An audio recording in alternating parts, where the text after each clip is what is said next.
గురువుగారు, లక్ష్మీ అనుగ్రహం కోసం అందరూ ఎదురు చూస్తూ ఉంటారు. ఎవరికి సిరి వద్దు అనే మాట చెప్తూ ఉంటారండి. అందులో భాగంగా లక్ష్మీ కటాక్షం కలగాలంటే ఖచ్చితంగా చేయవలసిన పనులేంటి, చేయకూడనివి ఏంటి తెలియచేయండి. చక్కగా ఉదయాన్నే నిద్ర లేవడం లక్ష్మీప్రదం. లేచిన తర్వాత మా పనమ్మాయి ఊడుస్తుంది అంటే పనమ్మాయికి లక్ష్మి వస్తుంది. లేచి చక్కగా వాకిలి ఊడ్చుకొని ఇంటిని మొత్తాన్ని శుభ్రంగా ఉంచుకొని కల్లాపు జల్లి బియ్యపిండితోటి ముగ్గు వేసి భూతదయతో చీమలు వచ్చి ఆ బియ్యపిండిని తింటే ఏ ఇంటి ముందు ముగ్గు వేసి ఆ బియ్యపిండిని చీమలు వచ్చి తింటాయో ఆ ఇంట్లో లక్ష్మీదేవి వచ్చి తీరుతుంది. కాబట్టి నిద్ర లేచిన దగ్గర నుంచి లక్ష్మి రావాలంటే ఏం చేయాలి అని వైదిక ఋషులు దర్శించి ప్రతి దాన్ని చెప్పుకుంటూ వచ్చారు. ఇక్కడ స్నానం చేయటం, మంచి వస్త్రాలని ధరించడం, ఊరికినే ఏడుస్తూ ఇంట్లో ఎంతసేపు ఉన్నా కంటెమ్మడి నీళ్లు పెట్టుకుంటే లక్ష్మీదేవి రాదు. లక్ష్మీదేవి రావాలి అంటే లక్ష్మీ అనుగ్రహం కావాలి అంటే శుచి శుభ్రత చాలా ప్రధానమైనటువంటివి. ఆ తర్వాత మనం తినేటటువంటి ఆహారము, మనము తీసుకునేటువంటి విధానం, దీనికి లక్ష్మికి చాలా సంబంధం ఉంటుంది. ఆ ఆహారం ఎంత శుచిగా తింటే అంత లక్ష్మి వస్తుంది. లక్ష్మి అంటే చాలా మటుకు జనానికి తెలిసింది currency 500, 100 rupees note, 50 rupees note, 20, 10, 1 rupee, ఇదే లక్ష్మి అనుకుంటారు. కానీ లక్ష్మి అంటే ఏమిటి అంటే శ్రీ సూక్త ఫలశ్రుతి చెప్తుంది.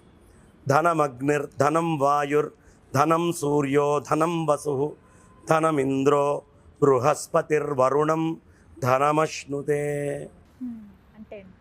ధనం అగ్నిర్, మన ఒంట్లో ఉండే అగ్ని ధనం. శుచిగా లేని వాడికి, తెల్లవారుజామున నిద్ర లేవని వాడికి ఒంట్లో అగ్నిలో మార్పు వస్తుంది. ధనం వాయుర్, ఎవడు తెల్లవారుజామున లేచి సక్రమంగా గాలి పీల్చడో వాడికి వాడి లోపల వెళ్ళే వాయు సంచారంలో తేడా వస్తుంది. నువ్వు అబ్జర్వ్ చేసుకోమ్మా, 4ంటికి లేచిన వాడికి లోపల ఉండే ఫ్లమ్కి 7-8ంటికి లేచేవాడి ఫ్లమ్కి తేడా. 4ంటికి లేచేవాడికి లూజ్గా ఫ్లమ్ ఉండి వెళ్ళిపోతుంది. 7, 8, 9 లేటుగా లేచేవాడి ఫ్లమ్ థిక్గా అయిపోయి బయటికి రాకుండా ఆ కోశాలను ఇబ్బంది పెడుతూ ఉంటుంది. ఇది ప్రతివాడు అనుభవించవచ్చు. నేను చెప్పేది ఏదో నాదాకా అని చెప్పట్లా.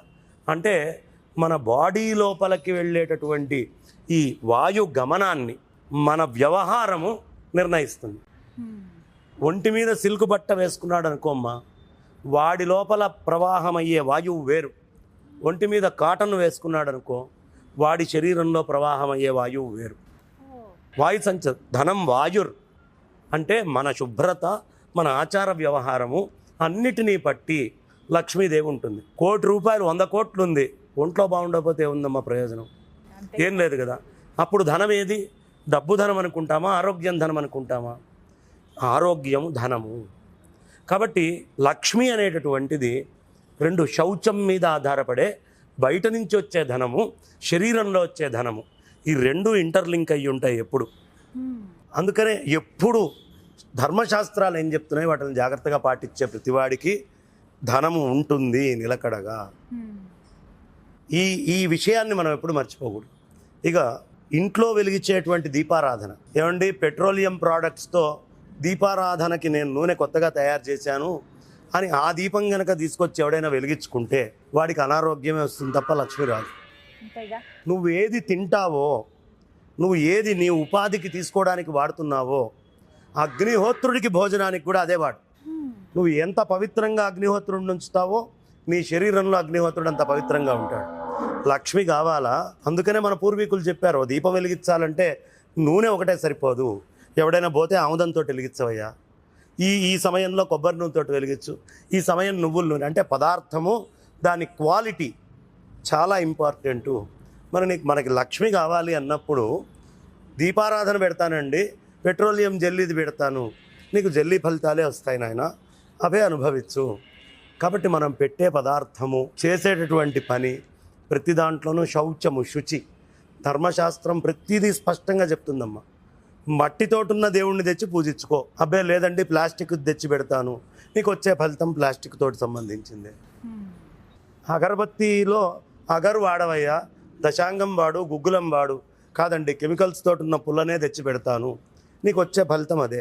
ఆ పొగ నుంచి నీకు రావాల్సిన రియాక్షన్స్ అన్నీ వస్తాయి, గొంతు లోపల పోతుంది, లేని అనవసరమైన జలుబులు రోగాలు వస్తాయి, ఇబ్బందులు. అంటే లక్ష్మి మన నిత్యకృత్య ఆచారంలో ఉంది, ధన రూపంగానూ ఉంది, ఆరోగ్య రూపంగానూ ఉంది, ఆచార రూపంగా ఉంటుంది. అందుకనే ఆచార ప్రభవో ధర్మ, ధర్మస్య ప్రభురచ్యుత. అచ్యుతుడు రావాలన్నా ఆచారం బాగుండాలి. ఆ ఆచార విధానాల్ని ఏది వదిలిపెట్టకుండా వస్త్రధారణలో కానీ, అలంకారంలో కానీ, కుంకుమాదులు పెట్టుకోవటం కానీ, లేదు ఇక్కడ గంధాన్ని కంఠానికి పెట్టుకోవడం. గంధం కంఠానికి చక్కగా అరగదీసిన గంధం పెట్టుకున్నాం అనుకోమ్మా, థైరాయిడ్ లాంటివి దూరం అవుతాయి, ఆ గ్రంథికి అవి పనిచేస్తాయి. కాస్త పసుపు పెట్టుకుంటావు, యాంటీబయాటిక్స్ కింద ఉంటాయి. అంతేగాని నాదేం అక్కర్లేదండి కెమికల్ తోటి ఉన్న గంధం పెట్టుకు కొత్త రోగం వస్తుంది. అంటే మన ఒంటికైనా ఈశ్వరుడి అర్చనకైనా సరైన ద్రవ్యం వాడటం లక్ష్మీప్రదం. అది వాడకపోతే లక్ష్మి రాదు. అందుకని వాడే పదార్థం తెలియాలి, ఏం వాడుతున్నామో తెలియాలి. మంచి నెయ్యి వేసుకున్నావు ఆవులది, ఆరోగ్యం. కెమికల్స్ తోటి తీసింది ఏదో పనికిమాలింది వేసుకున్నాం, అనారోగ్యం.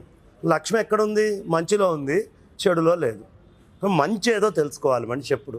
ఆ మంచిని పట్టుకొని అడుగులు ముందరికి వేసే ప్రతివాడికి లక్ష్మి ఎప్పుడూ ఉంటుంది. మంచిని వదిలిపెట్టి అశుభ్రాన్ని తీసుకున్న ప్రతివాడికి దరిద్రమే ఉంటుంది తప్ప లక్ష్మి ఉండే అవకాశం లేదు. లక్ష్మి అంటే డబ్బులు ఒకటే కాదు.